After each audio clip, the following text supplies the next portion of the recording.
Price lord. இன்னைக்கு word of knowledge நம்ம கூட என்ன பேச போறாங்க பார்ப்போமா? யோசுவா 3ஆம் அதிகாரம் 7ஆம் வசனம்.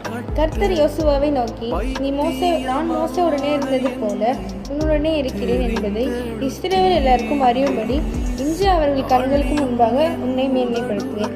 ஆமேன். இந்த வேளையிலும் நீங்கள் ஒரு இடத்துக்கு போயிருக்கலாம். அப்போ உங்களை ரொம்ப ஜட்ஜ் பண்ணியிருப்பாங்க. நீலாம் வேஸ்ட்டு, இந்த இடத்துக்கு நீ வரணும்னு ஆசைப்படுறியா அப்படிலாம் கேட்டிருப்பாங்க இல்லையா? ஆனால் ஏசுப்பா என்ன சொல்கிறாங்கன்னா, யார் எப்படி வேணால் பேசிக்கலாம், ஆனால் அவங்க கண் முன்னு தான் நம்மளை ஏசுப்பா உயர்த்தி வைப்பாங்க.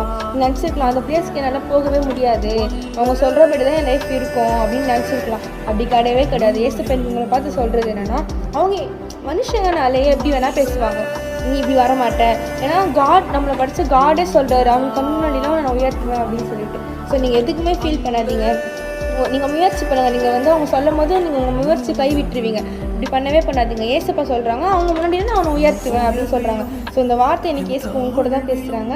அவர்கள் கண்களுக்கு முன்பாக உன்னை நான் மேன்மைப்படுத்துவேன். ஸோ ஏசப்பா சொன்ன வாக்கை என்றைக்குமே ஏசப்பா மீற மாட்டாங்க இல்லையா? ஸோ அதனால் அவர் சொன்னதை அவர் செஞ்சு முடிக்க வல்லவராக இருக்கார். நீங்கள் அவரை பிடிச்சு கொள்ளுங்கள். அவர் உங்கள் தலையை எந்த இடத்துல நீங்கள் குனிஞ்சிருக்கீங்களோ அவங்களுடைய தலையை ஏசப்பா அந்த இடத்துல எனக்கு உயர்த்த வல்லவராக இருக்கிறார்.